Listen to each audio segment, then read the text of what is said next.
Once upon a time, there was a real boy named Pinocchio. He lived with his mom and sister in a tiny island in an old shack. Pinocchio's mom was very ill and was too weak to work. So Pinocchio had to get a job so he could feed his family. He got a job cleaning puppets at an old man's shop down the road. One day while Pinocchio was walking to work, he noticed somebody was following him. He was very scared. He didn't know who it was, and Pinocchio didn't stop till he got to the shop to where he worked at. Pinocchio noticed that there's a creepy man waiting for him by the fountain as he worked. Once he was done working, he was too scared to leave the shop. Pinocchio was too scared to walk home. The old man who owned the shop offered to walk him home. Pinocchio said, "No, I'll be okay." So he headed off past the scary man who followed him earlier. As Pinocchio ran past the creepy man, he grabbed his arm and threw him to the ground. "You better not run away, boy, or I will catch you." "Why? What do you want with me?" asked Pinocchio. "Your life," is all the man said. "Why?" asked Pinocchio. "Because, as you can see, I'm a very old man and need a new body. Your body is perfect for me. I have a spell that can give me your body and I can put you in anything or anyone that I want." "Well, it's mine, and you can't have it."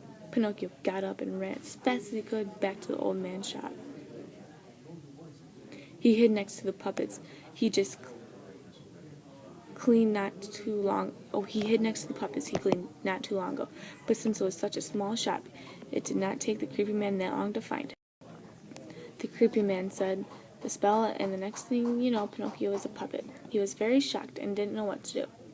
So he left the shop and went home to his mom and sister. But they didn't believe it was really him and made him leave, so Pinocchio went back to the old man's shop. The old man was awake when he got there. "Pinocchio? What happened?" The old man asked. "I'm a puppet now," Pinocchio said sadly. "I think I can help you," the old man said. "One question first. Why is your nose so long?" asked the old man. "I'm not sure. It grows every time I tell the truth," said Pinocchio. Then he started lying, and his nose was back to normal. The next day the old man gave him a purple drink and said, "Drink this, and you will be a real boy again." "I don't know, it smells funny," said Pinocchio. But Pinocchio did as he was told and drank the drink. "When will I be a real boy again?" asked Pinocchio. "It should have started working already," said the old man. "We will try again tomorrow. I have another idea." "What are we going to do today?" asked Pinocchio eagerly. I did some research last night and found out if you tell 100 lies, you will turn into a real boy," said the old man. So Pinocchio got started right away, telling lie after lie. He had one more lie to go, and he couldn't think of anything. He eventually gave up and went to bed. Pinocchio thought he was going to be a puppet for the rest of his life. He was very alone and homesick and wanted to see his mother and sister. The next day the old man came up to Pinocchio, waving his arms and jumping up and down. "What is it?" cried Pinocchio. "I know how to fix you!" exclaimed the old man. "How? Tell me!" demanded Pinocchio. "It's really simple, actually. All you have to do is say, 'I am a real boy,' 3 times," the old man explained. Pinocchio was very doubtful that this was going to work, but he gave it a shot anyway. "I am a real boy. I am a real boy. I am a real boy."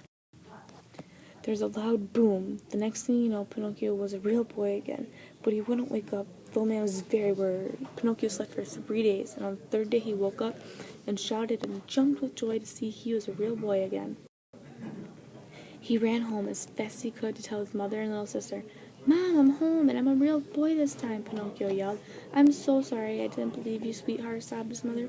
"I missed you, Pinocchio," his little sister said as she was running to give him a hug.